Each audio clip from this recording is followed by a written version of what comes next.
The soup was still steaming when it ran down the front of her outfit. She didn't flinch. Zora Bennett is 21, a black woman, a couture tailor with her own emerald atelier, a measuring tape draped over her shoulder, and her grandmother's brass thimble in her pocket. She built this room with her own hands. That morning, they walked past her. They spoke to the older assistant instead. They saw the young black woman and thought, just help. Then he walked in. Kang Jun-ho. They call him the Quiet One. A koi fish tattooed up the left side of his neck, a heavy silver watch on his wrist, a charcoal suit with no tie. The capital behind the whole campaign is his. His wife, the famous model, wanted $1 million gown. Zora studied the fitting and said one calm sentence. The structure was flawed, and it would ruin the drape on the runway. The model heard an insult. She sharpened her voice. She looked for tears. She found none, because in his own atelier full of powerful people, Jun-ho was watching the one person who did not fear him, who asked him for nothing. And when the soup came down, Zora rose, stained, silent, and looked her straight in the eye. But what she said next made the whole room turn the wrong way. Before starting the story, comment down below where you are watching from and what time it is there. If stories of karma, love, and hidden truths move you, leave a like, be sure to subscribe to the channel, and click join to become a member and help our channel.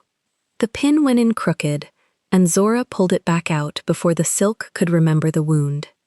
She held the fabric against the dress form with 3 fingers, tilted her head, and slid the pin in again, this time along the grain, where it belonged. The seam fell straight. She stepped back 1 pace to check the drape and let her breath out slow. Dawn came through the tall east windows of the atelier in a flat gold sheet, and the emerald walls drank it. On the far wall, 40 spools of thread sat sorted by tone, dark to light, a private rainbow only she could read. It was 5 in the morning. The campaign gown had to be perfect by 9. Zora worked alone at this hour on purpose. No phones, no voices, just the small sounds, the tick of the pin box, the whisper of silk moving over the form, her own bare heel turning on the polished floor. She wore the emerald bodysuit and trousers she'd cut for herself 2 winters ago, the gold buckle belt loose on her hips, the nude heels kicked off by the door because good work happened barefoot. The measuring tape lay over her left shoulder the way it always did, warm from her skin now. At her throat, a thin gold chain. At the end of it, a small cross, resting flat against her chest where her grandmother had put one just like it 30 years before she was born. On her right hand, she wore a brass thimble. It didn't fit right. It was too big, worn thin at the crown from another woman's finger, and it left a faint green ring on her skin by noon. She wore it anyway. She threaded a needle by hand for the hem beads no machine could set, and the thimble caught the light, dull and old, and she pushed the steel through the doubled silk without once looking at her hand. She was 21. She had built this room from nothing, and this morning nobody in the world knew it yet. She moved to the cutting table and laid a fresh length of silk flat, smoothing it from the center out with the flat of her hand until the last wrinkle surrendered. Chalk lines from yesterday still ghosted the surface. She checked them against the paper pattern, found one 1/8 of an inch shy, and redrew it without a word to herself, the way her grandmother had taught her. Measure twice, cut once, and never argue with the tape. The shears were her good ones, German, weighted at the pivot. She cut the panel in one long breath, the blades hissing through the silk, and the offcut fell away clean. There was a rhythm to the hour that she guarded like money. Thread, pin, drape, step back. Thread, pin, drape, step back. In that rhythm she was not young, and she was not the only black woman most of her clients had ever hired, and she was not a girl anyone could send for the coffee. In that rhythm she was exactly what she was, the best pair of hands in a 50-block radius, and she knew it the way you know your own name. The buzzer at the delivery door went at 6:40, too early. Zora didn't jump. She set the needle in the pincushion strapped to her wrist, wiped her palms once down her thighs, and crossed the floor. Through the frosted glass she could see 3 shapes, tall and impatient, and behind them, the long, dark hood of a car that cost more than the building. She unlatched the bolt. "We're early," the first one said, and walked in without waiting. He was a young man in a slim charcoal coat, a tablet held to his chest like a shield, an earpiece blinking blue. 2 more came behind him, a woman with a clipboard, a man carrying a garment bag zipped and heavy.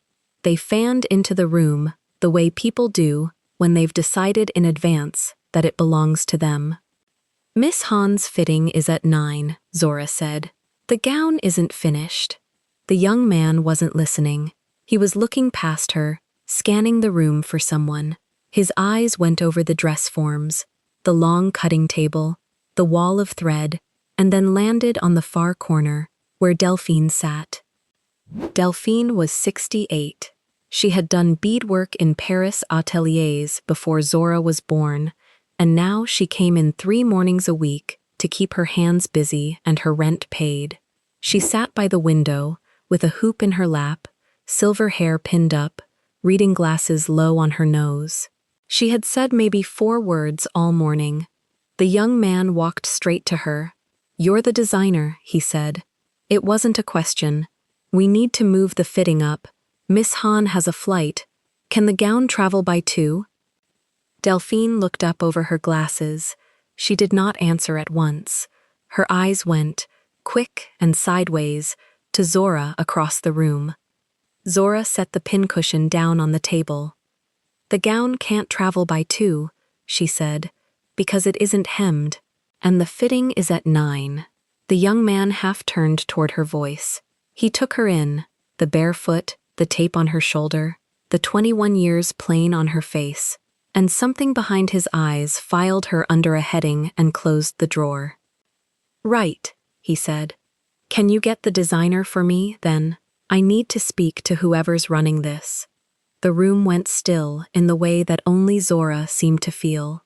Delphine's needle stopped. The woman with the clipboard glanced up.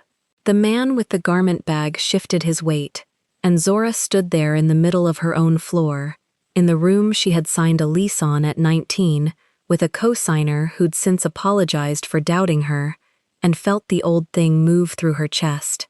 Not hot, not sharp, cold, familiar. A door she'd walked through 100 times. "You're speaking to her," she said. The young man blinked. "Sorry?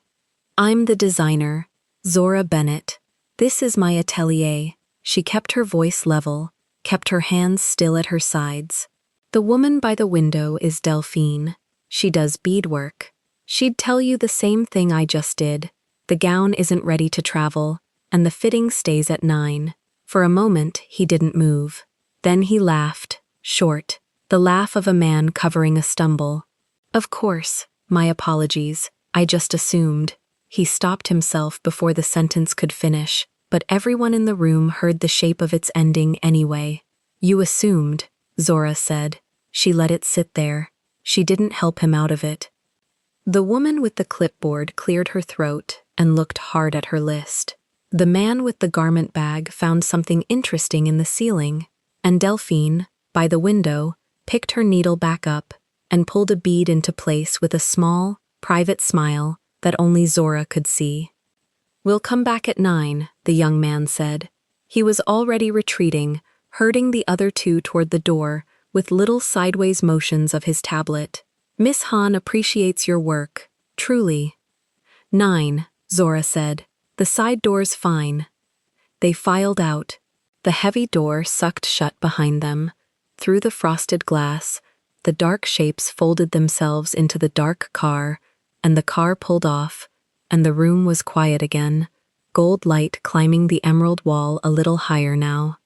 Delphine spoke first. "He thought I was you." "He thought you were somebody. He just needed it, not to be me." The old woman pulled another bead. "You didn't raise your voice. No, your grandmother didn't either. Delphine tied off a thread with her teeth. You know what she used to say when they did that to her? Zora crossed back to the dress form. She picked the needle out of the pincushion. She said, "Let them be wrong out loud. It's cheaper than teaching them." She said it in French, though, sounded meaner. Zora almost smiled. She turned the brass thimble on her finger, once, the way she did when she needed her hands to settle. Then she bent to the hem again.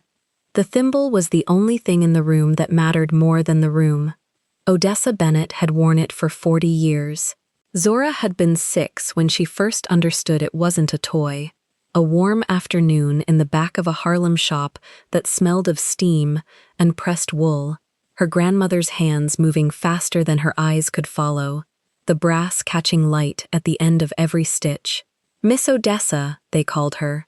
Half the block came to her for their church clothes and their wedding suits, and, quietly, for their rent when the month ran long.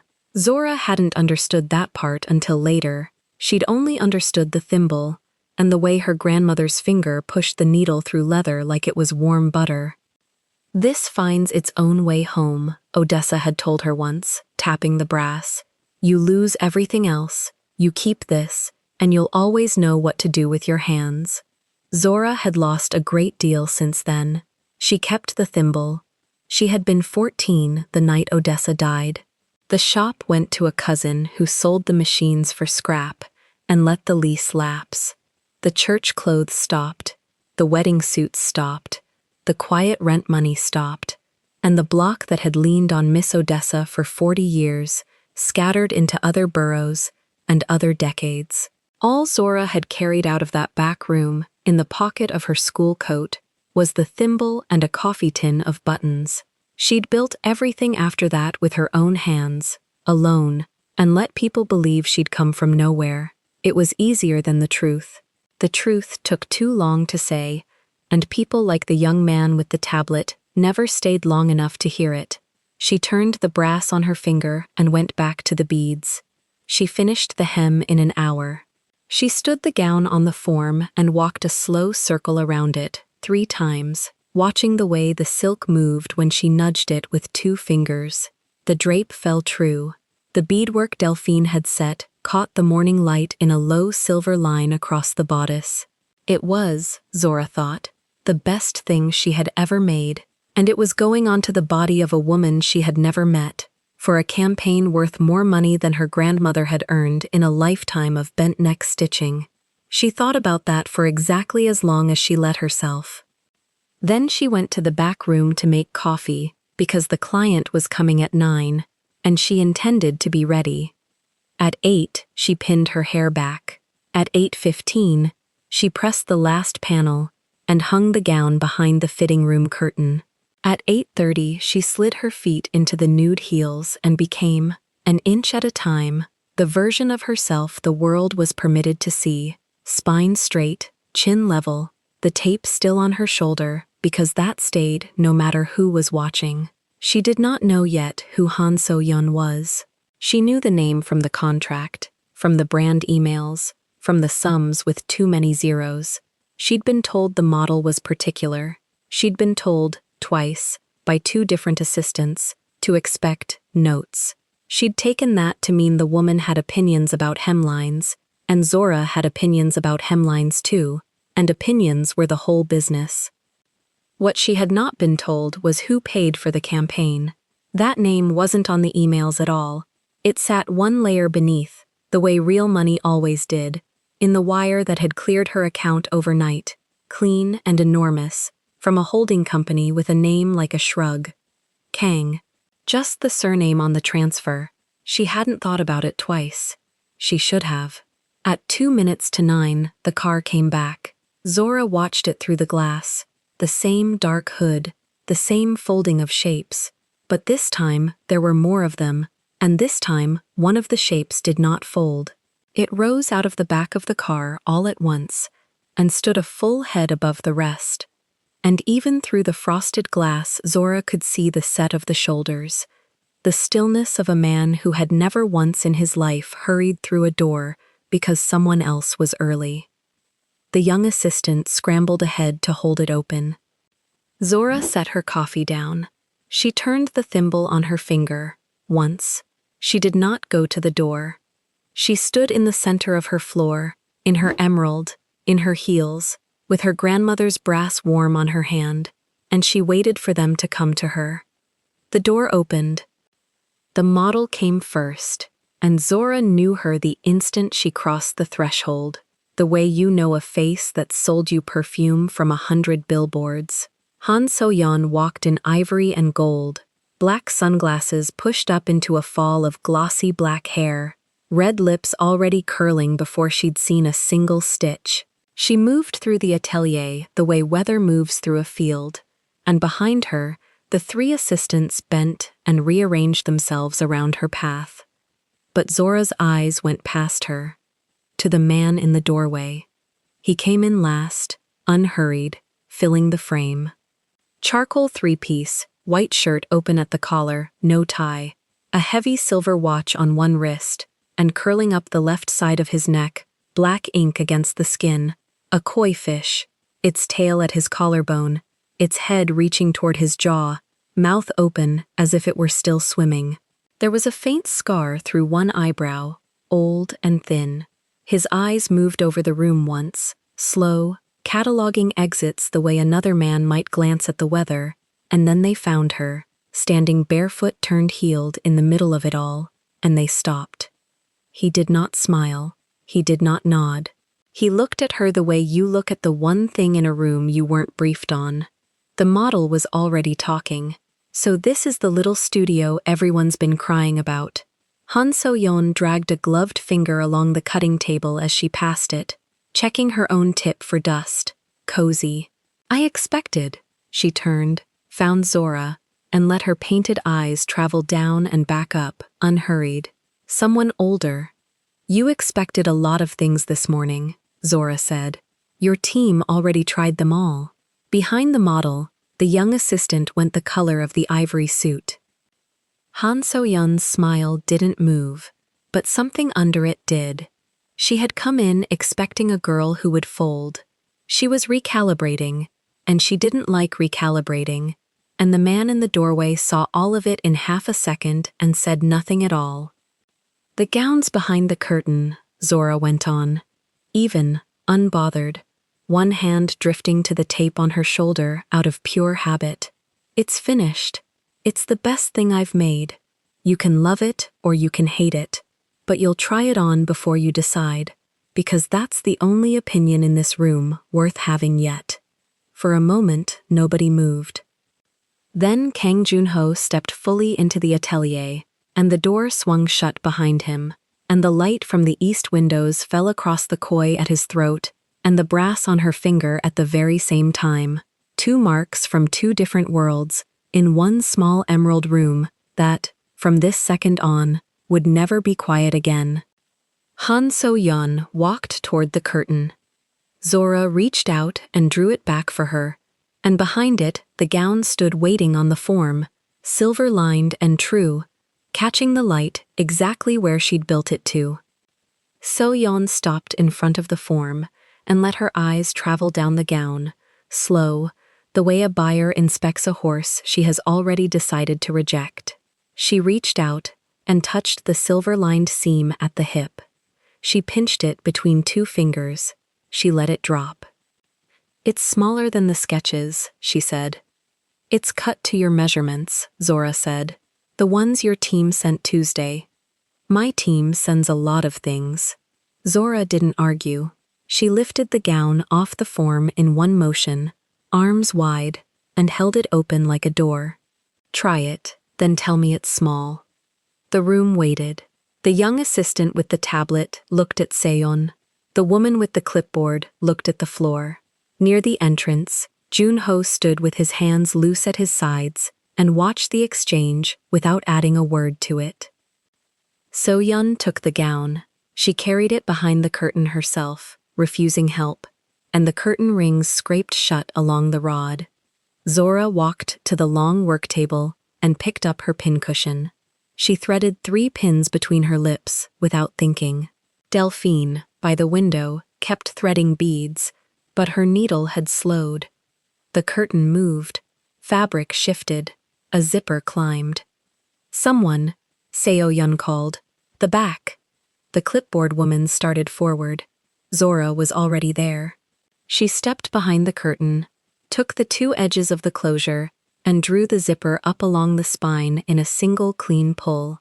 Her knuckles brushed cold silk. She smoothed the shoulder, adjusted the fall of the sleeve, and stepped back out. Seo-yun came with her. And the gown was right. Anyone in the room could see it was right. It held her at the waist and released at the knee, and moved when she moved, silver catching, the drape falling exactly where Zora had built it to fall. For one breath, even Seo-yun's mouth softened. Then she turned to the mirror, and Zora saw the problem before the model did. "Wait," Zora said. She crossed the floor. She crouched at the hem, took the fabric near the left hip, and turned it in the light. Her thumb found the seam where the bodice joined the skirt panel. She pressed. The line pulled. "This has to open," Zora said. Seo-yun looked down at the top of Zora's head. "It's closed. You just closed it." "Not the zipper." Zora stood, keeping the fabric between her fingers. "The seam here, the way it's set, when you take a full step on the runway, the panel binds at the hip, and the whole drape twists to the front. On camera, it'll read like the dress is fighting you. Then I won't take a full step. You walk a 40-meter runway. You'll take 60. Seo-yun turned from the mirror. The softness was gone. "You want to cut open a finished gown the day before we shoot. I want to release 2 centimeters and reset the panel. An hour of work." Zora let the fabric fall smooth again. "It saves the whole line of the thing." For a moment, nobody spoke. The clipboard woman had gone still. The tablet assistant looked between the two women like a man watching a match he had not bought a ticket for. Seo-yun laughed. It came out short and bright and mean. "An hour of work," she repeated. "Do you know who fits me?" "No," Zora said. "Paris fits me. Milan fits me. The house that dressed 3 of the last 4 festival winners fits me." She smoothed her own hands down the front of the gown, a gesture that said, "Mine." That said, "I decide." And a girl in a green jumpsuit who no one has heard of wants to take scissors to my campaign. "It's a bodysuit," Zora said. The correction landed flat and small in the middle of the insult, and it landed harder for being flat. Seo-yun's smile thinned. "Excuse me?" "You said jumpsuit." Zora set her pincushion down. "It's a bodysuit and trousers. If you're going to describe what people are wearing, describe it right. You're a model. It's the one thing you're supposed to know." The tablet assistant made a sound and turned it into a cough. Something moved in the model's face, quick, a flush that started under the powder and did not stay under it. She wasn't used to the floor giving way beneath her. She had walked in, expecting to hand this girl a compliment and a check and a story to tell for the rest of her life about the day Han So-yun stood in her little shop. Instead, the girl was correcting her vocabulary. "You think you're clever," So-yun said. "I think your gown is going to twist on the runway," Zora said. "The clever part is separate." Delphine, by the window, set her needle down entirely now. She folded her hands in her lap and watched, and there was something in the old beadworker's face that was almost pity, though not for Zora. Seo-yun crossed to the work table. She picked up Zora's shears, the long steel ones, and turned them over in her hand as if weighing them. "You want to open the seam," she said. "Fine, where?" Zora didn't reach for the shears. "Put those down. Show me the flaw. Cut it yourself. If it's real, cut it." So-yun held the shears out, handle first, and her red mouth curved. "If you can't, then we all understand what this is. A little girl who read the word structural in a magazine and wants to sound like she belongs in the room." The insult was engineered to make Zora grab the shears, cut the finished gown in front of the client, get it wrong under pressure, and hand Seo-yeon a reason to cancel and a story to carry. It was a trap with a handle. Zora looked at the shears. She looked at the model. She did not take them. "I don't cut on a body," Zora said. "You want the seam opened, you take the gown off and I open it on the form, where I can see the grain. That's not fear. That's how the work is done." "Of course it is." Seo-yeon set the shears down with a small, deliberate click. "There's always a reason not to. There's always a rule that happens to protect you. There's a rule that protects the gown." Zora's voice stayed level, and level was worse for Seo-yeon than shouting would have been, because there was nothing in it to push against. "You can wear it twisted tomorrow if you want. It's your face on the billboard, not mine." The clipboard woman inhaled. By the door, Junho shifted his weight. It was the first thing he had done since the curtain opened, and the small movement pulled every eye in the room toward him for half a second, the way a boss's smallest motion does. He was watching Zora, not the gown, not his wife. Zora, at the hip of the form, one hand still resting on the fabric she had built. He had come to this atelier to move money. His holding company had wired the campaign budget overnight, and he had come to see the thing his money had bought: the model, the gown, the little studio with the green walls. He had walked into rooms his whole life where people rearranged their faces the second they understood who he was. His wife did it. His accountants did it. Men twice his age did it. This girl had looked at him once, when he entered, and then looked away, because there was a seam that mattered more than he did. And now he watched his wife hold a pair of shears out like a dare, and he watched the girl refuse them, and he understood, with the cold clarity he usually saved for reading a man across a table, that the problem in this room was not the gown. The gown was fine. He could see the gown was fine. The girl had found a flaw and named it in one sentence and offered an hour to fix it. That was competence. That was, if anything, the studio protecting his investment. His wife was not fighting the flaw. She was fighting the mouth that had named it. She was fighting the fact that the mouth belonged to a young black woman in a green bodysuit who had corrected her twice and apologized 0 times. Junho had spent 20 years learning to tell the difference between a person defending their work and a person defending their vanity. He had built everything he had on being right about that difference. He was right about it now. "Seo-yeon," he said. One word. Quiet. The koi at his throat moved when he spoke.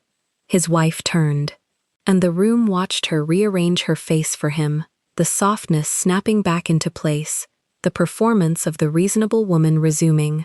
"She wants to destroy the gown the day before we shoot," Seo-yeon said.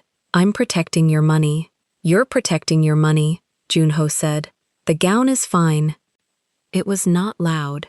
It was almost gentle, and it cut her clean across because it came from the one direction she had not defended.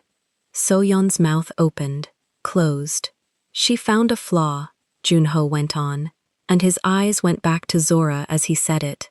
"And she told you about it, before it cost you a runway. That's the job. You'd pay a house in Paris a great deal of money to have someone catch that seam. She caught it for the price of you being polite for 1 hour, and you couldn't manage the hour." The clipboard woman had turned to stone. The tablet assistant was studying the floorboards, as if they held instructions. "You're taking her side," Seo-yeon said. Her voice had gone thin and high. "There aren't sides." Junho slid his hands into his pockets. "There's a gown that works, and a gown that twists. She'd like it to work. So would I." Zora had not moved through any of it. She stood at the form with one hand on the silk, and she watched the two of them the way Delphine had taught her to watch a difficult client, the way Odessa had taught her before that. She did not thank the man. She did not soften toward him. She had built the gown right, and she knew it, and whether the boss agreed or the model disagreed changed nothing about the thread. But she registered it. The correction had come from him, and it had landed on his own wife, and a man did not do that lightly. She logged it the way she logged everything, filed under later, and kept her hand on the seam. "I'll open it on the form," Zora said, into the silence. "Now, if you want it done for tomorrow, or you wear it as it is, both are fine with me. The billing's the same." The last line was the one that did it. "The billing's the same." She had reminded the room, without raising anything, that she was not begging for this contract, that she would fix the gown for craft, not for mercy, and that she did not need Han So-yeon the way Han So-yeon had walked in, assuming she was needed. So-yeon reached back and found the zipper herself. She pulled it down 2 inches, then stopped, because she couldn't reach the rest, and the humiliation of that, of having to ask again, sat on her face like a second layer of powder. "Delphine," Zora said. The old woman rose, crossed the floor, and finished the zipper without a word, her hands sure and kind and entirely unbothered. She helped the model out of the gown with the ease of someone who had undressed duchesses, and she carried the silk to the form and settled it with more tenderness than anyone in the room had shown a human being all morning. Seo-yeon stood in the fitting alcove in her slip, and for 1 second she was only a tall woman in her underclothes in a stranger's studio, stripped of the suit and the sunglasses and the story she had planned to tell. Then she snatched a robe from the hook, and the armor came back on, and she turned her back to the room. "Fix it," she said to the wall, "and I want it perfect." "It'll be right," Zora said. Perfect is a different word. She was already crouched at the form, shears in hand, now that the gown was off the body, her thumb finding the grain of the seam. She made the first cut clean and short, 2 centimeters, exactly where she had said, and the panel released with a small sigh of thread, and the whole front of the drape settled into true. Delphine looked at the corrected line and nodded once, the way a mother nods. Junho watched the cut.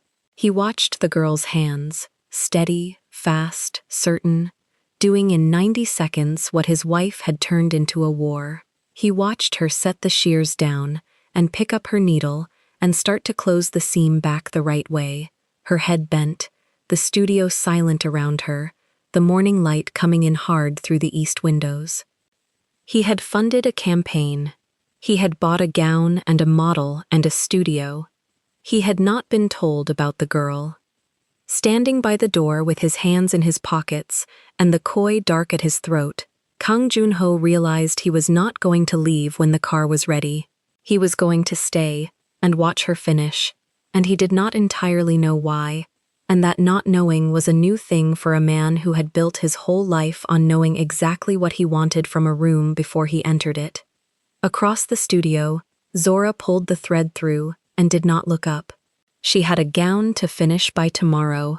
The rest of them could stand there as long as they liked. The needle went in, came out, went in again.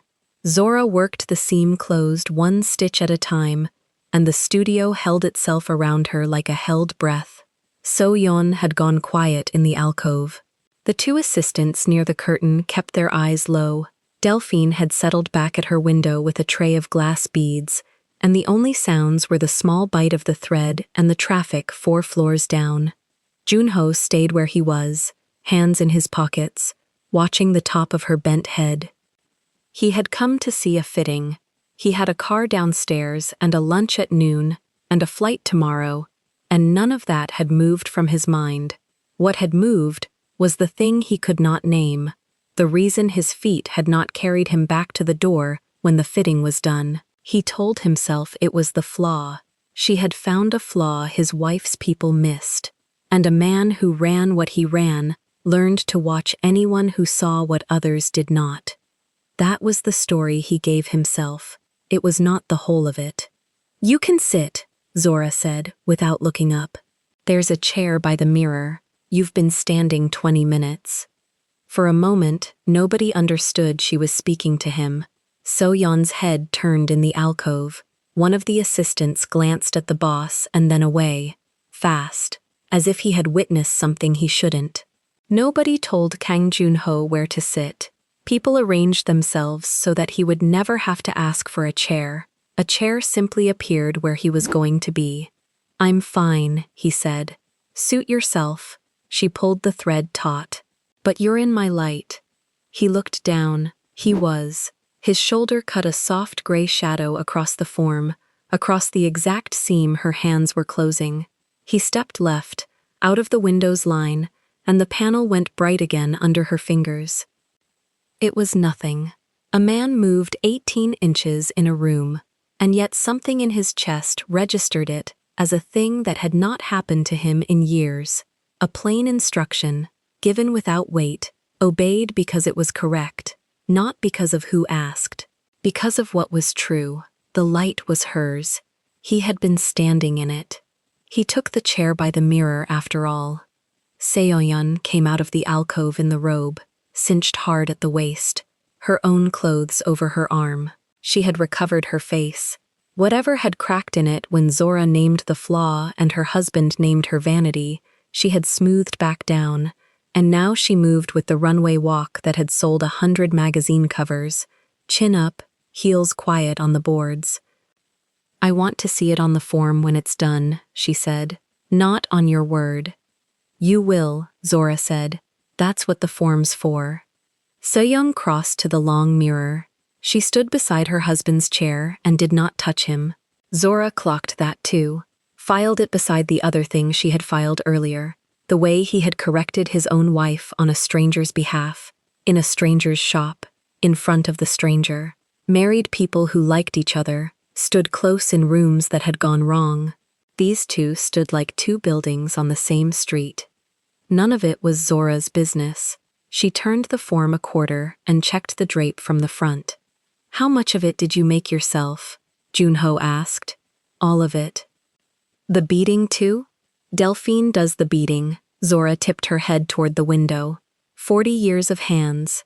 I couldn't buy what she does in 10. Everything else is me. Delphine did not look up, but the corner of her mouth moved. "And the money to make it," he said. "The silk. This kind of silk is not cheap." Zora set down the form and finally straightened, and for the first time since he'd walked in, she looked at him fully, the way she'd look at a bolt of cloth she was deciding whether to buy. "You already know where the money came from," she said. "You sent it." The room got very still. "Kang," she said. "The wire came in Tuesday night, from a holding company. Kang, something. I don't chase the names on wires, but I read them." She pulled the tape off her shoulder and coiled it around 2 fingers, slow. Then you walk in behind her, and she calls you by a Korean name, and you've got the whole city on your wrist. It wasn't hard. The assistant with the tablet had stopped breathing. Soyeon's eyes went from her husband to Zora and back, and something ugly flickered under the smooth, the discovery that the girl in the green had known who signed the checks the entire morning and had spoken to them all exactly the same anyway. "You knew who I was," Junho said, "and you told me I was in your light. You were in my light." He looked at her a long moment, then he did a thing his people had not seen him do in a room like this. He smiled, not wide, barely a change, a loosening at one corner of the controlled mouth. It was gone before Seoyeon could be sure she'd seen it. "Most people," he said, "when they find out, they start again from the beginning. New voice. They apologize for the first version." "I don't have a first version," Zora said. "You got the only one there is. Here is what bound them, and it was not romance, and it was not fear, though both would come later and pretend to have been there from the start. It was the deal. His money was already in her walls. It had bought the silk on the form and the thread on the spools, and the second month of a lease she had signed at 19 with a co-signer she never named. The campaign that would put Han So-yeon on 40 billboards lived inside Zora Bennett's atelier, on Zora Bennett's dress form, under Zora Bennett's hands, and the man who owned the campaign had just learned that the woman who owned the hands did not want anything from him. Junho had spent 20 years reading rooms for the thing people wanted. Everyone wanted. A favor, a name dropped, a photo, a debt forgiven, a debt created, protection, a way in, a way up. He had built a life on the geometry of want. You find the lever, you find the man. It had never failed him because it had never once not been there. He looked around the emerald room, the woman coiling her tape, the old beater at the window, the gown that was, he could see even from the chair, genuinely good. He could find no lever. It unsettled him more than a threat would have. A threat he understood. A threat was a man with a want sharpened to a point. This was the opposite. This was a woman who had priced her own work to the cent, taken his money for exactly that, and not a dollar of leverage more, and then told him to step out of her light. In his world, that combination did not exist. Power came from need, yours or theirs. Someone always needed. He had built rooms, cities, whole years on the certainty that everyone in them was reaching for something he could grant or withhold. She was not reaching. She was sowing. He sat with that for a moment, and found he did not know where to put his hands. "What do you want out of this campaign?" he asked, testing it. "Beyond the fee." "Nothing beyond the fee." "Everyone wants the fee and then a door." "I've got a door," she nodded at her own. "It's downstairs. It's got my name on it. I painted it. A bigger door. A bigger door is more people I have to be careful around." She shrugged. One shoulder. "Easy. I like the size of my door." So-yeon laughed once, short and hard, from the mirror. "She's playing you," she said to her husband in Korean. "The humble act. They all want more. Give her a season and she'll be calling your office." Zora did not speak Korean, but she watched Seo-yeon's mouth make the shape of contempt, and she watched Junho not answer his wife, and she understood the general weather of it without the words. "Whatever you just said," Zora said mildly, threading a fresh needle. "The gown still needs 40 minutes. You can say it in English and I'll pretend not to hear, or you can keep saying it in Korean and I'll definitely not hear. Either way, 40 minutes. The tablet assistant made a sound and turned it into a cough. Junho stood. He walked to the form. Not fast. He never did anything fast, and he stopped a careful distance from the gown, hands behind his back, like a man in a museum who has been told once, as a boy, not to touch. "Show me the flaw," he said. "The one she wouldn't let you fix. Show me what you saw." Zora hesitated, not from fear, from the small offense of a man asking to be taught something he had already paid to receive and then argued against. "It's fixed now," she said. "There's nothing to see." "Then show me where it was." So she did. She crouched at the left hip and laid 2 fingers flat, where the bodice met the skirt panel, and she talked him through it plain, the bind in the stride, the twist that would have thrown the drape forward and caught the studio lights wrong, the 2 centimeters she'd released and reset. She did not dress it up for him. She did not make it simpler because he was a man who moved money instead of cloth. She spoke to him the way she'd have spoken to Delphine, and he listened the way he listened to the very few people who had ever told him something he could not have found out himself. 60 steps, she said. 40-meter runway. On step 12 it starts. By the end, she's fighting the dress instead of wearing it, and the camera reads a woman fighting her dress, and no one on her team saw this. No. Why not? Zora looked up at him. She could have said it kindly. She chose to say it true. Because they don't sew. They approve. There's a difference, and the difference is the whole job. He was quiet. Above them, at the mirror, Seo-yeon had gone still in a new way. The way a person goes still when a conversation they own has stopped including them. My wife hired the best, Junho said. Not defending, weighing. Your wife hired the most expensive. Zora rose, brushing her knees. Those aren't the same thing either. I'm the second one. I know it. That's why I found it and they didn't. Delphine, at the window, said a bead, and said to no one, in a voice worn soft by Paris and 40 years, "The girl doesn't lie about her own price. Rare in this trade." She threaded another. Her grandmother was the same. Wouldn't take a franc she hadn't earned. Nearly starved for it. Twice. Zora's hands stopped. It was one sentence. Delphine had never once, in the mornings she came, said the word grandmother. Out loud in front of clients. She said it now, like a woman laying down a small stone in a fast river to see which way the water went. "You knew Miss Odessa," Junho said. Not to Zora, to Delphine. Reading the room again, faster now. "Everyone in the good rooms knew Miss Odessa," Delphine said. Or owed her. Usually both. And she went back to her beads and said nothing more, and left the sentence sitting in the middle of the emerald floor for anyone who cared to pick it up. Junho did not pick it up.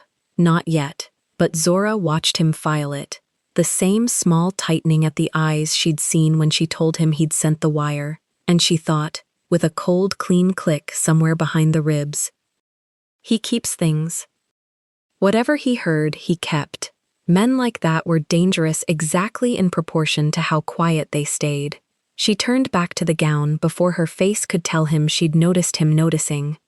30 minutes now, she said, and sat, and began to sew, and the studio settled again. Junho went back to the chair by the mirror. He should have gone downstairs. The car, the lunch. He took out his phone instead, and typed one line to the man who ran his schedule. "Push the 12 o'clock." And put the phone away, and did not fully know why, and disliked not knowing, and stayed. Seo-yeon watched him do it. She had been married to him 4 years. She had seen him push a meeting for a war and a merger and a funeral. She had never once seen him push a meeting to sit in a chair and watch a woman sew. "We'll be late," she said. "They'll wait," he said. For a fitting. For the gown to be right. He didn't look at her when he said it. He was looking at the needle. "It's my money on the billboard too, Seo-yeon. I'd like it to hold up on step 12. It was a reasonable thing to say. It was even, technically, about the campaign. And both of them heard, underneath it, that it was not only about the campaign, and neither of them named the underneath, and the naming would wait, as these things do, for a lunch and a bowl of soup that had not happened yet. Zora heard none of the Korean and all of the temperature. She pulled the thread and kept her eyes on the seam and let them be. The married strangers in her shop, the way Odessa had taught her to let people be wrong out loud. Except this was worse than wrong. This was a marriage discovering, in a room made of her cloth, that it was already over and had been for a while. Not her business. The gown was her business. She tied off the last stitch on the panel and bit the thread and lifted the skirt to check the fall, and the drape came down clean and true and did not twist, and she knew it before she saw it, the way you know your own name. "There," she said. Step 12. She set the gown back on the form and walked it a quarter turn into the window light. And for a moment, nobody in the room was a boss or a model or a girl in a green bodysuit. There was only the thing on the form, doing the one thing it was made to do, catching the morning without a single wrong shadow, and even Seo-yeon leaned forward off the mirror without meaning to. Junho stood. He came close. He looked at the drape, then at the hip where the flaw had been and was not, then at Zora, who did not look back at him, because she was still watching her own work, checking it, already 3 stitches ahead in her head. "When the campaign's done," he said quietly, "I'd like you to make something. For a private client. Nothing to do with any of this. I've got a wait list. I'll wait on it." She glanced at him then. He meant it. A man who did not wait for chairs had just offered to wait on a list behind 6 brides and a Broadway costume. "We'll see," she said, which from her was neither yes nor no, and she turned the form 1 more quarter into the light, and did not tell him that her hands, for 1/2 second when he'd said, "Make something," had gone still the way they'd gone still when Delphine said, "Grandmother." Because that was hers, and she kept things too. Downstairs, the car idled. Nobody went to it. The gown turned slow in the emerald light, and the noon that had been pushed sat empty on 3 calendars, and none of them yet knew it was the soup that would break the room, and not the dress. The lunch was Seoyeon's idea, and Zora knew that meant it was not really about lunch. It came dressed as courtesy. The clipboard woman announced it, while Zora was still wiping her hands, saying the campaign wanted to mark the fitting with a working meal before the shoot, a table already booked 2 floors up, in the restaurant that shared the building's freight elevator. Zora looked at the gown on the form, then at the clock. She had a private client at 3 and a lining to cut before then. She said she had 40 minutes. The woman wrote that down as if it were a concession being granted to her. Junho said nothing about the lunch. He watched Zora decide. "Bring the gown," Seoyeon said, already at the mirror, sliding an arm into her own jacket. "I want to see it in real light, not this." "It stays here." Zora set the form's wheels with her foot. "Real light is tomorrow, on the runway. Today it dries." Delphine caught Zora's eye across the room and gave the smallest shake of her head, the kind that means don't, the kind that Zora had learned to read from a woman 30 years older and had also learned to ignore. Zora untied the tape from her shoulder, coiled it, and left it on the table beside the thimble. She would not carry either into a room she did not trust. They took the freight elevator because the passenger one was slow. Seoyeon complained about it in Korean to the assistant, who laughed too quickly. Junho stood in the corner with his hands folded in front of him, the way men stand when they have learned that stillness reads as power. Zora stood by the buttons. She pressed the number herself. The restaurant had white cloths and a view she did not look at. A round table for 5, set in the corner, half screened by a lacquered panel. The host knew Seoyeon's face and said so. Zora took the chair with its back to the wall, the one that let her see the door, the only door she hadn't watched anyone open yet, and Seoyeon noticed the choice and took the seat directly across, close, knee almost to knee under the cloth. "You should eat," Seoyeon said, and it was not kindness. "You look like you skip meals." "I eat when I'm hungry." "Discipline." Seoyeon smiled at the word as if it were hers. "It shows. You have a runway body, wasted, behind a machine." Zora let that sit where it landed. She unfolded her napkin. Across the table, Junho ordered for no one, only water, and turned his phone face down beside his plate. The clipboard woman and the tablet assistant flanked their client like small furniture. The food came in courses no one had chosen. Seoyeon narrated it, each dish, who she'd eaten it with, in which city, the photographer who'd flown her there. She spoke to the table, and meant it for one person. Zora ate slowly, and said little, which Seoyeon read as retreat, and Zora meant as economy. Between courses, Seoyeon turned her attention to the assistants, running them like props. "Refill the water. Move the panel. The glare is on my face." She asked the clipboard woman whether the car was confirmed for the morning and did not wait for the answer. It was a performance of ownership, and Zora had seen the shape of it before, in other rooms, from other women who needed a lesser person nearby to feel their own size. The difference was that Zora had usually been cast as the lesser person. Today she was cast as audience, and the miscasting seemed to trouble Seoyeon more with every dish that came and went without a flinch. "You don't ask questions," Seoyeon observed. "Most people, meeting my husband, they have so many questions." "I already know the parts that concern me," Zora said.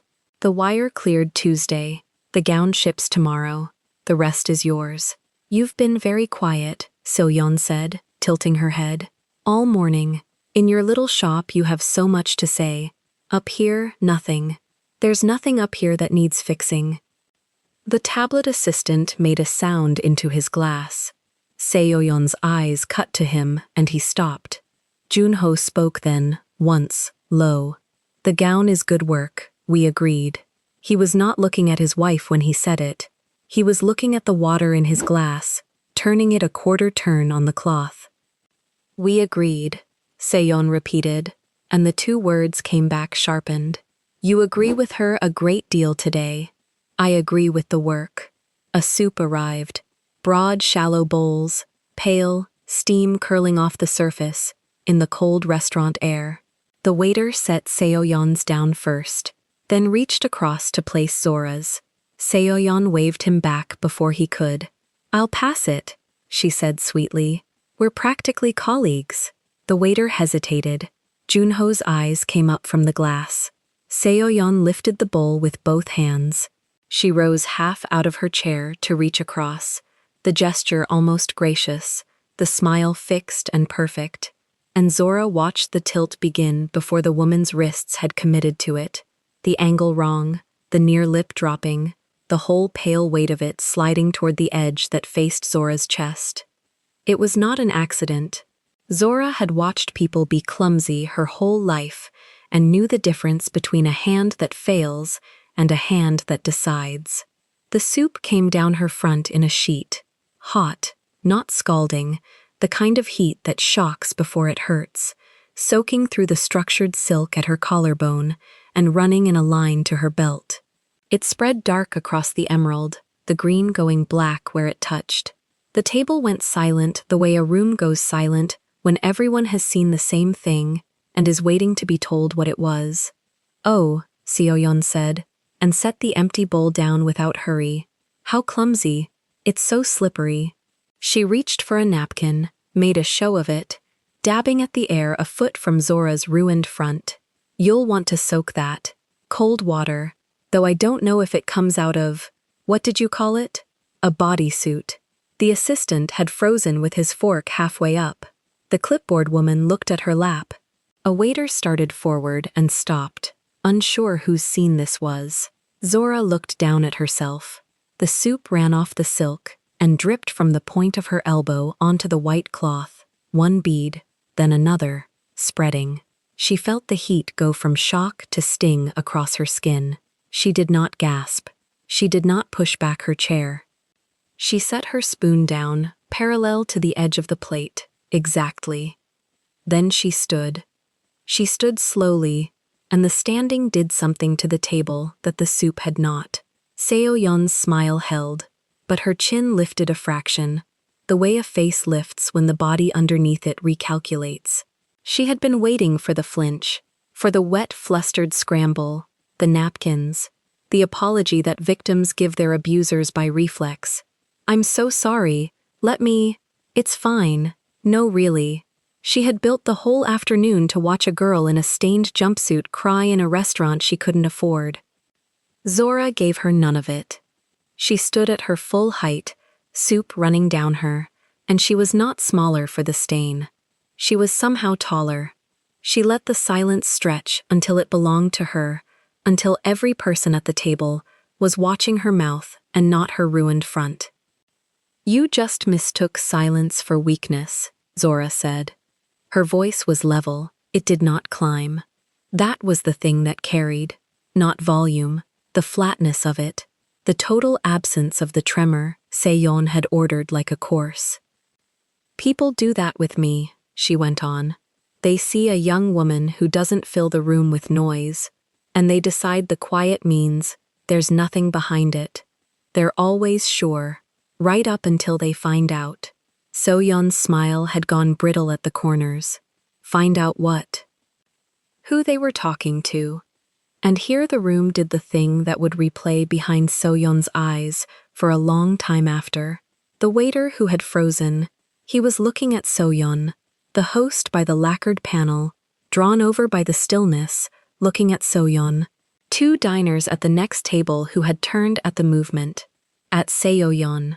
A man in a dark suit near the window had lowered his phone and was watching, and he too was looking at the woman with the empty bowl and the porcelain face, not at the woman wearing the soup, because they knew. Not all of them, not the details, but enough of them, enough to bend the weight of the room. This was a building full of people who moved money and cloth and names, and in a building like that, the young black woman who owned the Emerald Atelier 2 floors down was not a stranger. The house was hers. The soup had been thrown in her house. Zora watched Seoyeon feel it land, the slow horror of a person who has performed cruelty for an audience, and discovered, mid-bow, that the audience is not on her side. Seoyeon's eyes moved off Zora for the first time, flicking to the room, to the waiter, to the host, to the man by the window, cataloging the faces, and finding in every one of them the same thing, not shock at the victim, judgment of her. It was an accident, Seoyeon said, and said it to the room now, not to Zora, her voice pitching up. The bowl slipped. Anyone can see. Anyone can see, Zora agreed. The 3 words closed like a door. Junho had not moved during any of it, but his stillness had changed temperature. He was watching his wife, the way a man watches a structure he has trusted, develop a crack he cannot unsee. His jaw worked once. His hand, flat on the cloth beside the face-down phone, had gone very still, not relaxed, held, the way a hand holds when the arm above it has decided something and is waiting for permission from a slower part of the brain. The tablet assistant found his voice, small. There's a bathroom, I can. Sit down, Zora said, not unkindly, and he sat. She looked down at herself once more. The stain had reached the gold buckle of her belt. Beneath the wet silk, her skin was reddening at the collarbone. It would blister a little there, she thought. A thin line of it, and it would heal in a week, and the outfit was finished, the best set she owned, the one she'd worn to be seen in as herself and not as help. That was the true cost. Seon had understood the target well enough to aim there. You wanted to see it in real light, Zora said. She lifted her chin toward the empty bowl, the spreading dark on the cloth, the whole ugly still life of it. There it is, real as it gets. So-yeon opened her mouth. Nothing came that was worth the room's attention, and she seemed to know it, because what came out was thin. You embarrassed yourself, standing up like, making a scene. You threw soup on me at your own campaign lunch. Zora reached for her napkin at last, but not to fuss over the stain. She used it once, flat across her front, one wipe, then set it folded on the table, like a card being laid down. I'm not the one the room's looking at. That was the sentence that broke it. Zora saw it break, saw Seoyeon's gaze go around the table one final time, seeking a single ally, and finding her own assistant studying the cloth, finding her husband studying her, finding the strangers still turned in their chairs. The famous face, the face on the coming billboard, hunting the room for someone who would agree that she was the wronged party, and coming up with no one. Seoyeon stood too, then, fast, the chair scraping, a napkin falling. I don't have to sit here and be. No, Zora said. You don't. The door was behind Zora. She had chosen the seat that watched it, and now she watched Seoyeon look at it, at the only clean exit from the corner, and calculate that leaving meant walking the length of the silent room to reach it, past every face that had chosen. Seoyeon's poise, the thing she wore more surely than any dress, was coming apart in real time, and there was no seam Zora could offer to fix. Junho spoke his wife's name, just the name, the way he'd said it in the atelier that morning, the single word that in that building could stop a sentence in the air. Seoyeon. She turned to him like a woman expecting rescue. Whatever she saw in his face was not rescue. His eyes had gone from her to the soup on the cloth, to the stain running down the young designer's front, and back, and something in the set of his mouth had finalized. He did not raise his voice. He never raised his voice. The whole room had felt that within a minute of meeting him. But his hand came off the cloth and turned the phone over, face up, and his thumb moved once across the dark glass to wake it. Seoyeon watched him do it and read it, wrongly, as the beginning of something on her side. A call to a lawyer, a manager, a fixer. Some machinery of his that would smooth this away, as his machinery smoothed everything. Her chin came back up an inch. She thought her husband was reaching for his power to protect the family name. She did not yet understand that the thing about to happen in this room was not for her at all. Zora saw the phone come face up. She saw Junho's thumb move. She did not know his contacts or his intentions, and she found, standing there dripping in a restaurant, 2 floors above her own locked door, that she did not much care what a mafia boss did with his phone at a ruined lunch. She had said the only thing that needed saying. The room had heard it. Her collarbones stung. Her set was finished. Her thimble and her tape were downstairs on the table where she'd left them, waiting, and there was a lining to cut before 3 o'clock. She reached for the back of her chair to push it in. The small automatic courtesy of a person raised right, performed even now, even here. And it was that gesture, the stained woman calmly squaring a chair to a table she was about to leave, that made Junho lift the phone to his ear. "Sit," he said, not to Zora, to his wife, who had half turned toward the door. "You'll want to hear this." Seon sat, because there was nowhere in that room to stand. Junho waited for the line to connect, his eyes never leaving the empty bowl, and the whole table waited with him.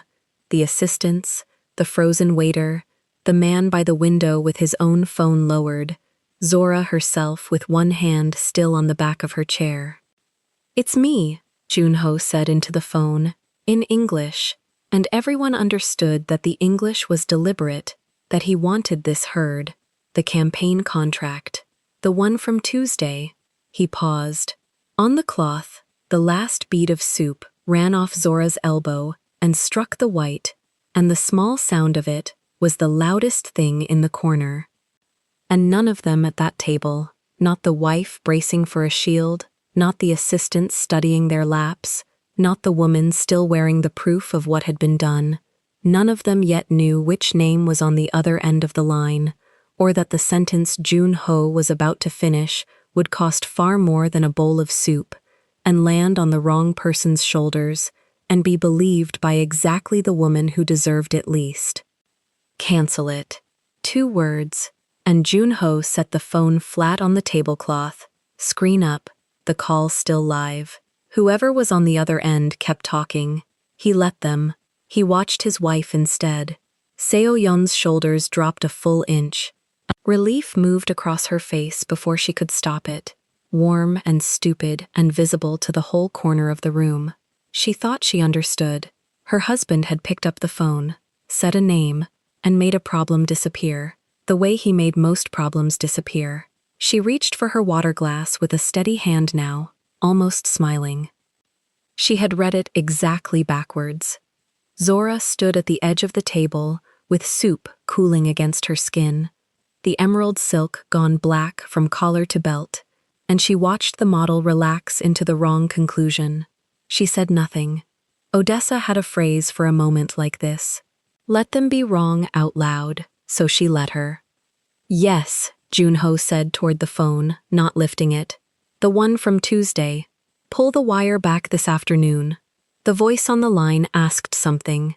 He answered in a flat register. English still, deliberate, meant for the table more than the caller. "No, not renegotiate. Cancel. My money comes out of the campaign today."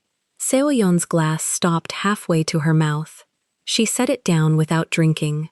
Her eyes went from the phone to her husband, to Zora, and back, and the warmth drained out of her face by degrees, the way water leaves a basin. "What campaign?" she said.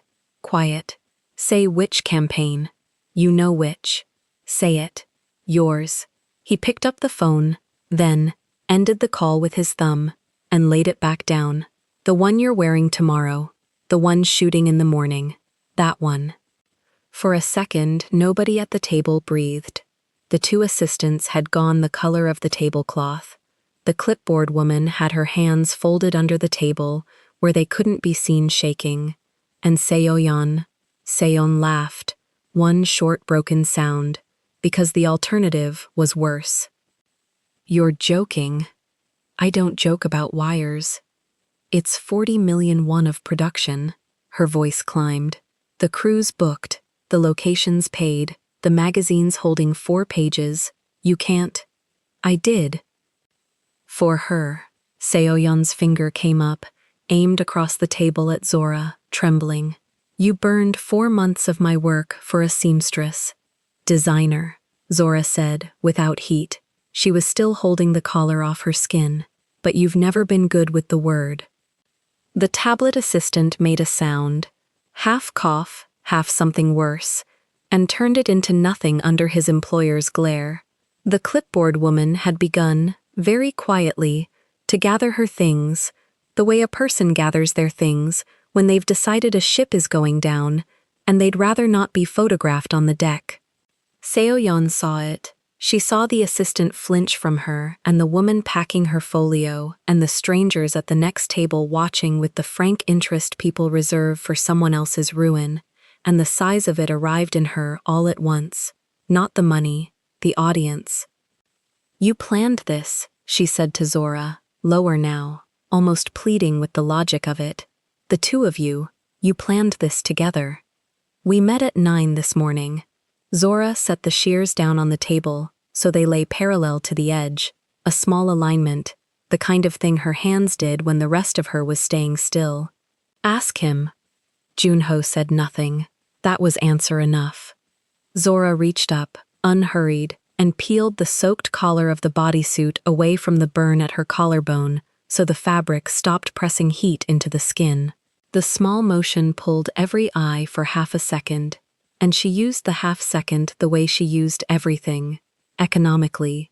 She did not look at Junho. She looked at the door behind her, the only exit, and measured the distance across the silent room. Seoyeon saw where Zora's eyes went, and she made her second mistake of the afternoon. This is her doing, she said, loud enough for the neighboring table. You watch. She plays quiet, she plays wounded, and men fall over themselves too. Seoyeon. Rescue her. Look at her. Sitting there dripping like a martyr. She did this on purpose. She spilled it on herself to make me. You stood up, Junho said. I watched you stand up. The sentence landed on the table like a dropped plate. Nobody moved to pick it up. Soyeon's mouth stayed open a moment, with nothing coming out of it. Then it closed. She turned to the room, to the host hovering near the lacquered panel, to the strangers at the next table who had stopped pretending to eat, and she found in every face the same thing she'd found before the soup was cold. None of them were hers. Zora finally spoke, level, almost gentle. I have a client at 3. She said it to no one in particular, the way a person announces the weather. It was the cruelest thing she could have done, and she knew it, and she did it anyway. She had a life 2 floors down that did not stop for this. The soup, the contract, the marriage cracking open at the corner table, all of it was, to her, an interruption of an ordinary Tuesday. She turned and walked toward the door. The room let her walk.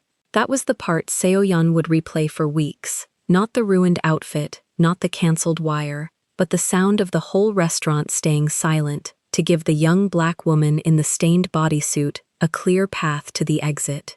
The waiter stepped back. The host moved the panel himself. A man in a dark suit by the window, the one who'd lowered his phone earlier, inclined his head half an inch as she passed, a small courtesy, the kind you'd offer someone you knew, or knew of, or had been told to know. Zora didn't acknowledge it.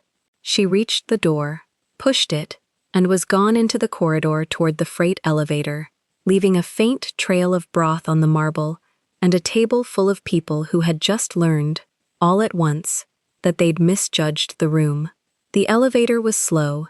She'd always found that charming. Now she stood in it alone, watching the numbers, feeling the burn settle into a steady low sting at her collarbone. She pressed the back of 2 fingers to it. Blistering, she decided. Thin one. Gone in a week. The bodysuit was the loss that mattered. And even that, she'd stopped mourning somewhere around the second floor. The doors opened on her own hallway. She walked the 12 steps to the atelier door, and only when her hand closed on the key did she let out the breath she'd been holding since the soup hit. Inside, Delphine looked up from the bead tray and read the whole afternoon off her in one glance. Oh, child. It's soup. Zora crossed to the sink. Not blood. The green? The green's finished. She said it plainly, but her hands paused at the tap. The set had taken her 9 days to cut and build. It was the closest thing she'd made to armor. She ran the water and didn't look at the older woman, because Delphine's face had gone soft in a way that would undo her if she watched it too long. She dabbed the burn with a wet cloth. She did not cry. She had trained that out of herself at 14, over a coffin, in a borrowed black dress, and it had never grown back. What she felt instead was colder and more useful. He take the whole contract? Delphine asked. In front of the wife? In front of the room? Zora wrung the cloth, called somebody, and pulled the wire while she was still holding the empty bowl. Delphine let that sit. Then, softly, she thinks he did it to save you. She thinks a lot of things. Zora pressed the cloth to the burn and held it there. She'll believe her husband broke her. It's the only version where she's important enough to break. The old woman's needle had stopped moving entirely now. She watched the young one at the sink the way she'd once watched another woman at another sink, 40 years and an ocean ago, and she kept the comparison behind her teeth, because Zora had heard it once today already and hadn't wanted it. Behind her, on the work table where she'd left them, the measuring tape lay coiled beside the brass thimble. She'd refused to carry either of them upstairs, into a room she didn't trust. She looked at them now, the tape, the thimble, the two objects that were more hers than her own name, and something in her chest that had been braced all afternoon finally loosened. She had not taken them into that room. Whatever they'd done to her up there, they had not touched the things that mattered. That was the small, hard wind she carried out of the lowest hour of the day, and she held it the way Odessa had taught her to hold everything worth holding, quietly, with both hands, and without telling a soul it was there. Then the buzzer sounded, not the street door, the freight elevator, opening onto her floor. Delphine went still. You expecting the 3 o'clock early? No. Zora set down the cloth. The stain was still spreading through the silk, a dark continent widening across the green, but she left it. She turned toward the sound. Down the short corridor, the elevator doors had parted, and a figure stood in them, not stepping out. Kang Junho. He had come down alone. No wife, no assistants, no tablet, no clipboard. Just the man, filling the elevator doorway, one hand keeping the doors from closing on him. I'd like to speak with you, he said. I'm working. She didn't move toward him. And you just took your money out of the job I did for your wife. So there's nothing left to speak about.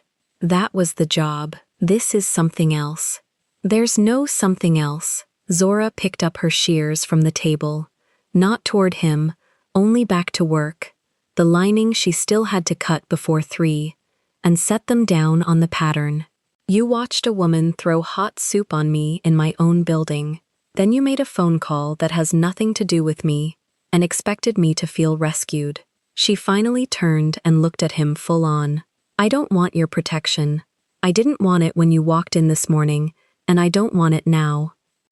Something crossed his face. Not anger, closer to recognition. I know, he said. Then go back upstairs to your marriage. There's no marriage upstairs. There hasn't been for 2 years. Today just made it loud. She held his eyes a beat too long, the way her hands had stalled that morning when he asked her to make something for a private client. Then she looked away first, and hated that she'd looked away first. Why are you down here? Because you're the only person in that room who wanted nothing from me, he said. And I've spent 20 years around people. I know the difference by now. Plenty of people want nothing from you. They're called people who've never met you. They want the not wanting to be seen. He didn't smile, but something near it moved. You didn't perform it. You just didn't need me. There's a difference, and I felt it before I could name it. That's not a reason to be in my doorway. No. He let the doors start to close, then blocked them once more with his hand, and for the first time all day, he looked less like a man who owned things, and more like a man who'd lost the thread of one. You said your grandmother's name was Odessa. Zora's spine changed. It was small. Delphine caught it, from the window. A tightening at the shoulders, a stillness that hadn't been there through the soup or the burn or the cancelled wire. The one name in the world that could still reach her, said by a man who had no business knowing it. I didn't say her name to you, Zora said carefully. Delphine did. Delphine said Miss Odessa. He watched her. I'd like to know why 3 of my oldest investors flinched this afternoon when I mentioned your address. The atelier went very quiet. The tap dripped. Somewhere 2 floors up, a marriage was ending in a lacquered corner, and none of it touched the small emerald room where a young woman stood dripping soup, holding still, deciding in real time how much of her grandmother's ghost she was willing to hand to a stranger. 3 investors, she repeated, flat, giving him nothing. In my experience, rich men flinch at a lot of things. Their own reflection, mostly. Not these 3. I've watched them stare down governments. He kept his hand in the doors. Today I said the words Bennett Atelier, and one of them set down his glass like it had gone hot. I've known him 9 years. I've never seen his hand move like that. Then you should ask him, not me. I'm asking the person the name belongs to. Go home, Mr. Kang, she said at last. Whatever you think you found, you didn't find it here. Zora, I have a client at 3. She turned her back on him. Deliberate. Final. Behind her, she heard the elevator doors close at last, heard the car begin to sink, heard the building swallow the sound of the most powerful man she'd ever met being sent away from her door with nothing. Delphine let out a slow breath. Child, do you know what you just did? Cut a man off mid-sentence. You cut Kang Junho off mid-sentence. The old woman set down her needle, and he stood there and took it. Zora didn't answer. She crossed to the work table, and for a moment, she simply stood over the 2 objects she'd left there. The tape, the thimble. She didn't pick them up. She wasn't ready to. Her collarbone throbbed. Her best work was ruined on her own body. The largest contract that had ever come through her door had just been torn up 2 floors above her head, and the man responsible had come down to her doorway to say a name she'd spent 7 years keeping out of every room she entered. She had never felt further from the girl who'd carried a thimble and a tin of buttons out of a lost Harlem shop and told the world she came from nowhere. The phone on the wall rang. She let it ring twice. The atelier line, the one only clients had. She wiped her hands and picked it up, expecting the 3 o'clock. Expecting an ordinary voice about an ordinary hem. Bennett Atelier. A pause on the line, then a woman's voice, crisp, unfamiliar, careful. Miss Bennett, my name is Choi Min-so. I direct campaigns for the house that hired you this week. A breath. I understand there's been an incident. Zora's grip tightened on the receiver. Delphine watched her face and saw nothing move on it at all. Word travels fast, Zora said. It always does, in the good rooms. A rustle of paper, a folio being opened. I'm calling because I need to know, before this afternoon goes any further, is it true you're the one they've been talking about, Odessa Bennett's girl? And 2 floors up, sinking away in a slow elevator he'd stopped fighting, Junho pulled his phone back out and began, quietly, to make calls of his own, none of which Zora would learn about until the next morning, when every contract she had would fall, one after another, for a reason she had not yet begun to guess. Zora held the phone against her shoulder and reached for the shears, aligning them with the table edge out of habit. Say that again, she said. Odessa Bennett, Choi Min-so repeated. The tailor, Harlem. I direct campaigns for the house that hired you this week, and I've spent the last hour on the phone with people who used to whisper that name like a password. She died 7 years ago. I know when she died. I was at the service. You were the girl in the black dress who didn't cry. A pause. You've grown into her hands. Zora put the shears down. She had trained herself at 14 not to react to a voice saying that name. The training held. Her face held. But her thumb pressed the burn at her collarbone. Once. And the small pain kept her grounded. What do you want, Ms. Choi? Tonight, nothing. Tomorrow, everything. Go home, sleep. You'll understand by 9. The line went dead. Delphine looked up from the window. Who? A director. She knew my grandmother. Zora set the phone in its cradle. Everyone knew my grandmother, apparently. I spent 7 years making sure no one knew me because of her, and it took 1 bowl of soup to undo it. Delphine threaded a bead. You didn't undo anything. They did. Zora didn't answer. She cut the lining she'd promised her 3 o'clock client, worked the shears clean through the wool, and let the afternoon close over her like water. The next morning the phone started before she'd finished her coffee. The first call was the house that had hired her, not Choi Min-so, but the account manager, a nervous man who talked around the thing for 90 seconds before he said it. The commission was being paused, not cancelled. Paused. He said the word twice, as if the second one would soften the first. Paused why? Zora asked. Internal review, nothing to do with your work. Your work is... He stopped. Your work is why this is hard. She hung up, and it rang again. The second call was a boutique in the meatpacking district that carried 3 of her pieces on consignment. They were pulling them. The buyer's voice was tight. She said there'd been a conversation at a dinner, and after the conversation, the room had gone a certain way, and she was sorry, and she hoped Zora understood it wasn't personal. It's the most personal thing there is, Zora said, and hung up. By 10, she'd stopped counting. A bridal client who'd put down a deposit in April, a stylist who'd been sending her editorial work for a year, a fabric supplier who suddenly couldn't extend her the terms they'd extended for 2 seasons. Each voice had the same shape, apology wrapped around a thing they wouldn't name, a door closing quietly so she wouldn't hear the latch. Delphine sat by the window and watched her put the phone down for the 9th time. They're all going, Zora said. Her voice was flat. Everything I built. He said he'd cancel 1 contract, his 1 campaign. This is... She looked at the spools of thread, sorted by tone. 40 of them. The wall she'd assembled 1 payment at a time. This is all of it. You think Kang did this? Who else has that reach? He made calls in the elevator. I heard him start. She pressed her palms flat on the table to stop them. He offered me protection, and I said no, so he's showing me the size of the thing I turned down. That's how men like him teach a lesson. Delphine set her tray aside. She crossed the floor, slow on her hip, and stood where Zora had to look at her. Call one of them back, Delphine said. Not the house. The small one. The boutique girl. Ask her the name of who was at the dinner. What does it matter? Ask her. Zora dialed.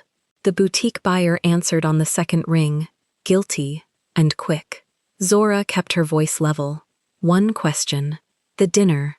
Who was at the table? A silence. Then a list. Reluctant. Half swallowed. A department store buyer. 2 editors. A textile importer who'd been in the business 40 years.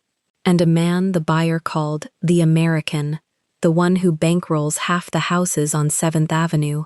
Ashford. Walter Ashford. He's the one who said your name first. Zora set the phone down very carefully. Ashford, she said. Delphine's face did something Zora had never seen it do. It softened all the way through. Walter Ashford, Delphine said, cried at your grandmother's funeral.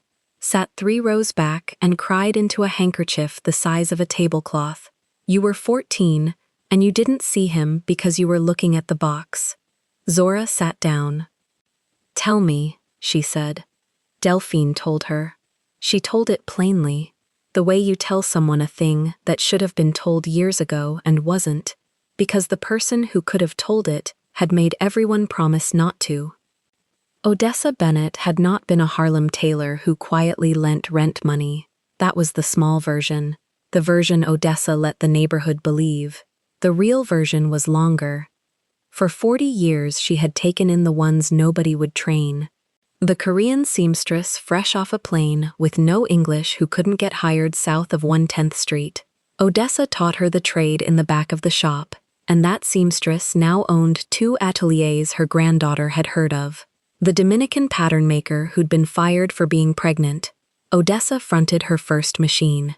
A young white kid from Ohio named Walter, broke and hungry and dreaming too big, who used to sit on Odessa's stoop because his own landlord had thrown him out. She fed him. She loaned him $300 he never should have paid back and did, and then some, for 40 years. They had scattered. They had gone up and up, into the good rooms, the boardrooms, the houses on 7th Avenue, the money behind the money, and they had never stopped owing her. Not the loan, which was long paid, but the thing under the loan, the believing, the being seen when no one else looked. There were more, Delphine went on. A buyer at a department store who was a runaway at 16. An editor, Odessa, hid in the back room for a winter when her husband was looking for her. She never kept a list. She kept people. And people remember longer than ledgers do. Delphine's fingers found the edge of her apron, worried it. I know, because I was one of them. I came out of Paris with my name burned and no house would touch me. Your grandmother put a needle in my hand and a chair by that window and never once asked why I'd left. 3 mornings a week I sit here because of a debt she wouldn't let me pay. Zora looked at the window seat. 7 years she'd thought Delphine came for the wage. She didn't send you to watch me, Zora said. It wasn't quite a question. She was already gone when I came to you, Delphine said. But if she'd asked, I'd have come the same. You'd have made me anyway. You cut like her, you wait like her. A small sound. You hide like her too, which is the part that nearly cost you everything. She never called it in, Delphine said. Not once. She'd have died before she called it in.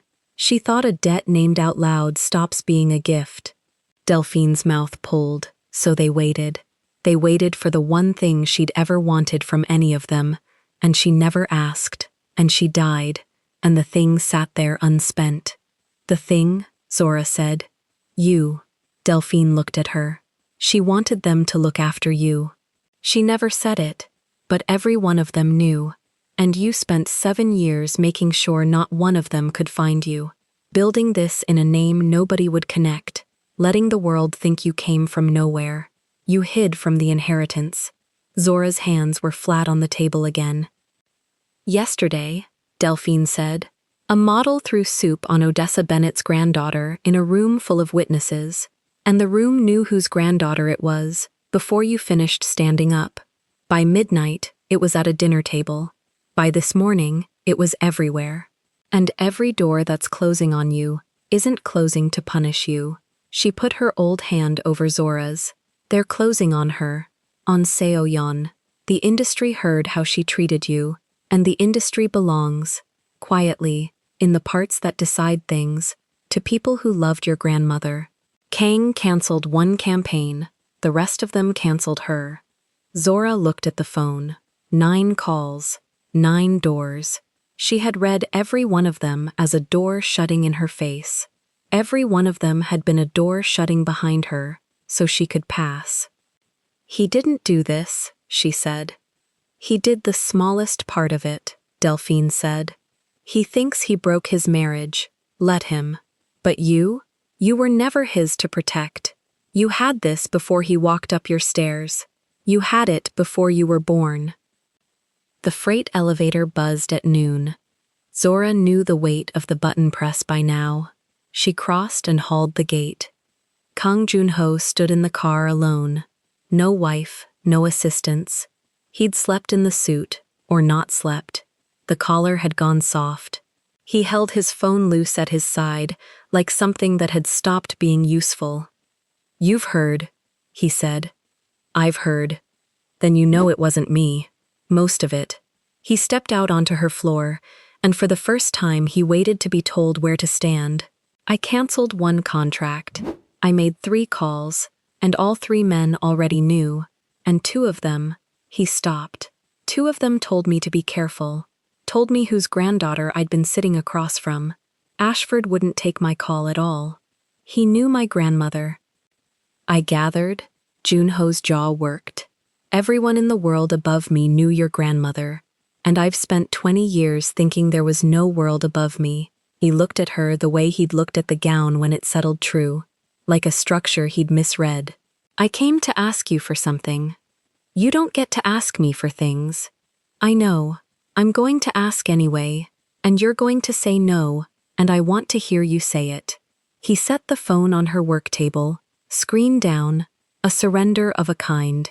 "Seo-yeon needs to apologize to you. In front of the people who watched. It's the only thing that stops the fall. One apology, witnessed, and the doors that closed on her open again. She'll do it. I'll make her do it. And you want me to accept it?" "Yes." Zora looked at him for a long moment. "No," she said. He didn't argue.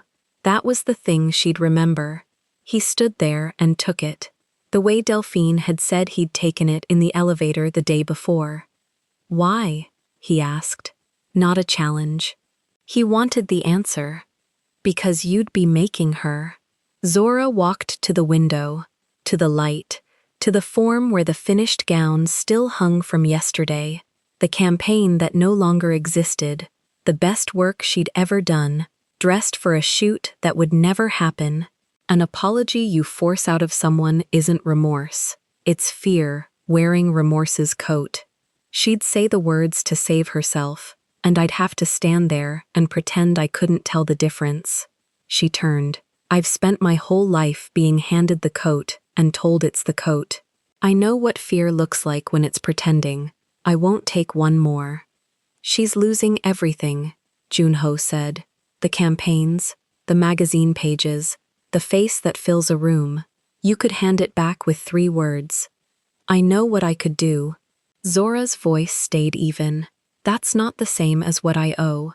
She threw soup on me in my own house because she looked at me and saw help. If she apologizes to keep her career, she still thinks she was right and only got caught. I'd be paying for her lesson with my dignity so she doesn't have to learn it." She shook her head once. "No, let her sit in it. Maybe she learns something the doors can't teach her. Maybe she doesn't. Either way, it isn't my ledger to balance." Then she falls. Then she falls. Zora didn't raise her voice, but not because I pushed her. She threw the soup. She named herself in that room. Everything after that is just the room answering. I don't have to lift a hand. That's the part you don't understand about people like my grandmother. She looked at him steadily. She never destroyed anyone. She didn't have to. She built so much that when someone tore themselves down in front of her, all the world she'd made just stepped back and let them fall. Junho was quiet. "I offered you protection yesterday," he said finally. "In this elevator. I thought I was offering you the biggest thing I had." "I know. You already had something bigger. You had it while I was standing there, feeling generous." A sound came out of him that wasn't quite a laugh. "I've never in my life met the person the room protects instead of me. I didn't know what it looked like. It looks like a girl who won't stop working." "I'm not a girl," Zora said. "I'm 21, and I own this floor." I stand corrected, and he did. A small, real inclination of the head, the koi at his throat catching the window light. "The marriage is over, not because of the soup, because I watched you set one boundary and refuse to burn her with it, and I realized I'd spent 4 years married to someone who'd have burned the whole building for less." He picked up his phone. She thinks I broke her to protect you. She'll go on thinking it. It's the only version where she matters enough to be worth breaking." "I know," Zora said. "I said the same thing yesterday." "Of course you did." He moved toward the elevator, then stopped. "The private commission. The one I asked about. You said we'll see." "I did. Is it still we'll see?" Zora considered him, the softened collar, the surrender of the phone, the man who'd learned in one morning the exact dimensions of a room he'd never known was above him. "Get on the list," she said, "like everyone else." Something eased in his face. He hauled the gate himself. "Miss Bennet," he said, and let the elevator take him down.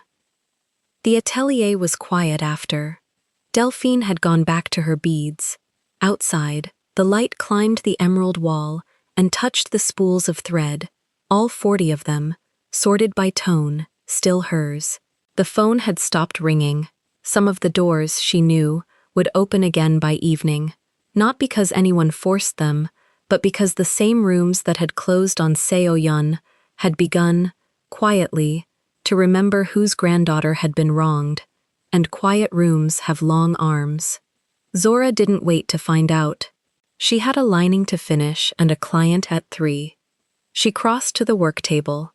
The measuring tape lay where she'd left it before the lunch she should never have gone to, and beside it, exactly where it had sat all through the soup and the cancellations, and the man in the softened suit, the brass thimble, Odessa's thimble. 40 years on one finger, 7 years on the edge of Zora's table, always a size too big, always leaving its faint green ring. She'd left it behind yesterday because she wouldn't carry it into a room she didn't trust. She understood now that she'd never needed to carry it. It had never been the thing that protected her. It was the thing that reminded her she'd never needed protecting.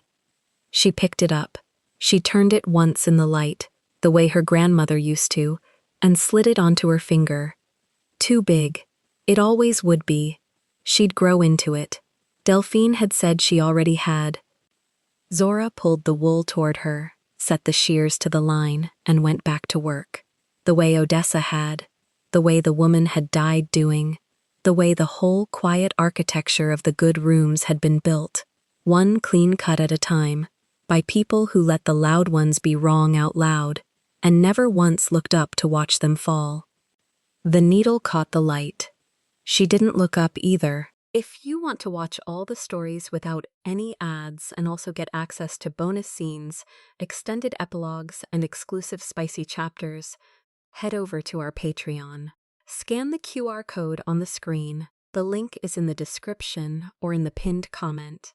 See you there. If this story moved you, stop for a moment and reflect.